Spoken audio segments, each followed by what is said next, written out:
કમજોર ના કર.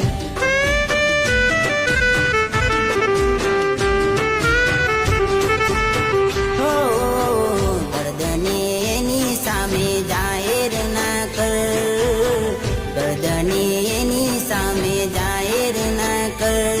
હો મારા કિસ્મતમાં એ નહોતી એના પ્રેમને ભૂલવાનું તું કર.